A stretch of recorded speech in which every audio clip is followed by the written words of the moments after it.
सुबह सुबह मीता का फोन आया। भैया जी, अम्मा को बुखार हो रहा है। कल से कुछ खा पी नहीं रही है। ये क्या कह रहे हो मीता? ऐसा था तो कल ही क्यों नहीं बताया? राकेश ने हड़बड़ा कर कहा। असल में अम्मा जी ने ही मना किया था। अम्मा ने मना किया और तुम मान गई। जानती हो आजकल कैसी बीमारी फैली हुई है। कोरोना का कितना डर है। अच्छा रुको, मैं आ रहा हूँ। बेद आवाज से राकेश निकलने लगे तो मैंने पीछे से टोका। सुनो, पहले मास्क पहनिए, पॉकेट में सैनिटाइजर रखिए और देखिए, प्यार में होश खोने की जरूरत नहीं। चेहरे से मास्क बिल्कुल भी मत हटाना। अगर अम्मा जी को कोरोना हुआ तो फिर इसका खतरा आपको भी हो सकता है ना।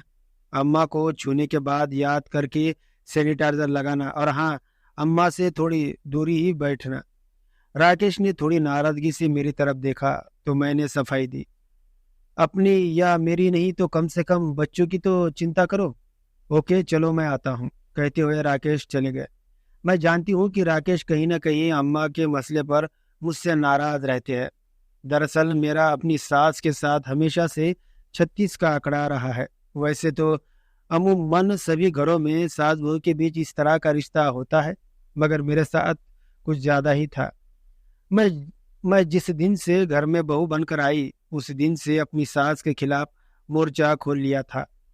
सास ने मुझे सर पर पल्लू रखने को कहा, पर मैंने उनकी नहीं सुनी। सास ने मुझे नॉनवेज से दूर रहने को कहा, मगर मैंने ये बात भी स्वीकार नहीं की, क्योंकि मैं अपने घर में अंडा मछली खाती रही हूँ। सास पूजा पाठ में लिप्त रहती और मुझे ये सब अंधविश्वास लगता। सास जरूरत से ज्यादा सफाई पसंद थी, जबकि मैं बेफिक्र सी रहने की आदत थी। मैं खुद को एक प्रगतिशील स्त्री मानती थी, जबकि सासू माँ एक रूढ़िवादी महिला थी। इन सब के ऊपर हमारे बीच विवाद की एक वजह राकेश भी थे। हम दोनों की राकेश से बहुत प्यार करते थे और इसी उलझन में रहते थे कि राकेश किसे अधिक प्यार करते हैं। मैं मानती हूँ कि अम्मा जी ने बचपन से राकेश को पाला पोसा और प्यार दिया, इसलिए उनके प्यार पर पहला हक अम्मा का ही है। मगर कहीं ना कहीं मेरा ये मानना भी है कि शादी के बाद पति को अपनी माँ का पल्लू छोड़ देना चाहिए और उस स्त्री के प्रति अपना दायित्व निभाना चाहिए जो उसके लिए अपना घर परिवार छोड़ कर आई है। मुझे सास की हर बात में टोका टाकी भी पसंद नहीं थी। हमारी शादी के 2 साल बाद मोनू हो गया और फिर गुड्डी। गुड्डी उस वक्त करीब 3 साल की थी जब मैंने राकेश से अलग घर लेने की जिद की। राकेश ने बहुत समझाया, देखो अंजलि, बड़े भैया बरेली में है और छोटे भैया मुंबई में। अम्मा बाबूजी के पास में मैं ही हूँ। ऐसे में हमारा इन दोनों को अकेला छोड़कर जाना उचित नहीं। मगर मैं अड़ी रही। अरे वाह, दोनों बड़े भाइयों को अपने माँ बाप की नहीं पड़ी, केवल तुम ही श्रवण कुमार बनते फिरते हो। तुम्हारी दोनों भाभियां ऐश कर रही है और बीवी घुट घुट कर मरने को विवश है। देखो, तुमने मेरी बात नहीं मानी तो मैं हमेशा के लिए अपनी माँ के घर चली जाऊंगी, फिर संभालते रहना अपने बच्चों को। मेरी धमकी का असर हुआ। राकेश ने पुराने घर के पास ही एक नया घर खरीदा। अम्मा बाबूजी को पुराने घर में छोड़कर हम यहाँ शिफ्ट हो गए। भले ही राकेश ने मेरी बात मान ली, मगर हम दोनों के बीच एक अदृश्य दीवार भी खड़ी हो गई थी। राकेश के दिल में मेरे लिए पहले जैसा प्यार नहीं रह गया था। वह केवल पति का दायित्व निभा रहे थे। इस बात को 4 साल बीत चुके हैं। पिताजी भी 2 साल पहले गुजर गए। अब अम्मा उस घर में नौकरानी मीता के साथ अकेली रहती है।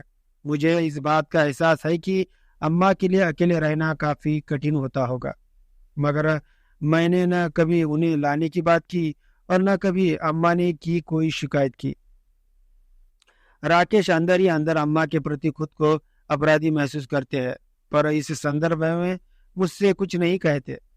आज अम्मा की बीमारी के बारे में सुनकर जैसे राकेश ने मुझे बेइज्जती नजरों से देखा था, इससे जाहिर था कि वे इन सारी बातों के लिए मुझे ही कसूरवार मान रहे थे। मैं बेसब्री से राकेश के लौटने का इंतजार कर रही थी। कहीं न कहीं अम्मा को लेकर मुझे भी चिंता होने लगी थी। आखिर वे बुजुर्ग है और बुजुर्गों के लिए कोरोना ज्यादा घातक सिद्ध हो रहा था। मैंने राकेश को फोन कर अम्मा के बारे में जानना चाहा तो राकेश ने संक्षेप में जवाब दिया, अम्मा को तेज बुखार है, मैंने एम्बुलेंस वाले को फोन कर दिया है, बस वे आने ही वाले हैं, फिर मैं अम्मा को लेकर हॉस्पिटल निकल जाऊंगा, सारा इंतजाम करके और कोरोना का टेस्ट करवा कर ही लौटूंगा। मीता ने बताया है कि अम्मा से मिलने शर्मा जी का लड़का आया था जो कुछ दिन पहले विदेश से लौटा था। ठीक है, मगर जरा ध्यान से, प्लीज अपना भी ख्याल रखना। हाँ ठीक है, कहकर राकेश ने फोन काट दिया। मेरे दिन में खलबली मची हुई थी। अम्मा को सच में कोरोना निकला तो, उन्हें कुछ हो गया तो राकेश तो मुझे कभी भी माफ नहीं करेंगे।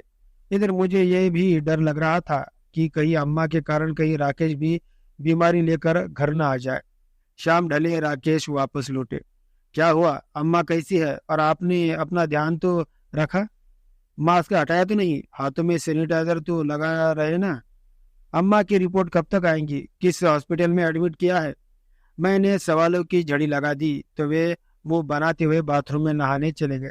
मैंने खुद को शांत किया और फिर एक एक करके सवाल पूछे। राकेश ने बताया कि रिपोर्ट 36 घंटे में आ जाएंगी और तब तक अम्मा एडमिट रहेंगी। रात में सोते समय राकेश ने मुझे सवाल किया, 2-3 महीने पहले तुमने अम्मा से उनका पुश्तैनी सोने का हार मांगा था? सवाल सुनकर मैं सकते में आ गई। हाँ, मैंने तो बस सुरक्षा लिहाज से कहा था। असल में मुझे लगा कि बाबूजी भी नहीं है और अम्मा अकेली रहती है, ऐसे में कहीं हार चोरी ना हो जाए। क्या बात है अंजलि, हार के जाने का डर है तुम्हें, पर अम्मा के जाने का कोई डर नहीं, कहकर राकेश उठकर दूसरे कमरे में चले गए। मैं अम्मा को मन ही मन बुरा भला कहने लगी। कैसी है अम्मा भी?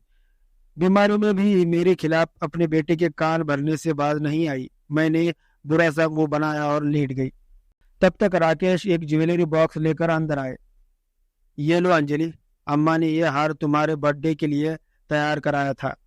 अपने पुश्तैनी हार में अपने अब तक के बचाए हुए रुपए लगाकर यह भारी हार बनवाया है तुम्हारे लिए। ये हीरे की अंगूठी मेरे लिए, ये कंगन गुड्डी और ये घड़ी मोनू के लिए। कहते कहते राकेश फक फक कर रोने लगे थे। मेरी आंखों में भी आंसू छलक आए। तो फिर मैं हार देकर अम्मा ने मुझे हरा दिया था। तभी राकेश ने रुंधे हुए स्वर में फिर कहा, जानती हो अम्मा ने ये सब देते हुए क्या कहा? वे बोली कि बेटा, क्या पता मुझे कहीं कोरोना हो और मैं लौट कर ना आ सकूं। ऐसे में अंजलि को जन्मदिन पर अपने हाथों से नहीं दे पाऊंगी, इसलिए तू ही उसे दे देना। आखिर वो भी है तो मेरी बच्ची ही ना। मैं निशब्द जमीन को एकटक निहार रही थी। शायद अम्मा के प्रति आज तक के अपने व्यवहार पर शर्मिंदा थी। राकेश सोने चले गए, मगर मैं रात भर करवटें बदलती रही। मेरी आंखों से लगातार आंसू बह रहे थे। मैं सोच रही थी, अम्मा मेरा इतना ख्याल रखती है और मैं ही हमेशा उनके बारे में गलत सोचती रही हूँ। यह बात मुझे अंदर से भेदे जा रही थी। किसी तरह 36 घंटे बीते। राकेश ने फोन करके बताया कि अम्मा को कोरोना नहीं है, सिंपल बुखार है जो अब लगभग ठीक हो चुका है।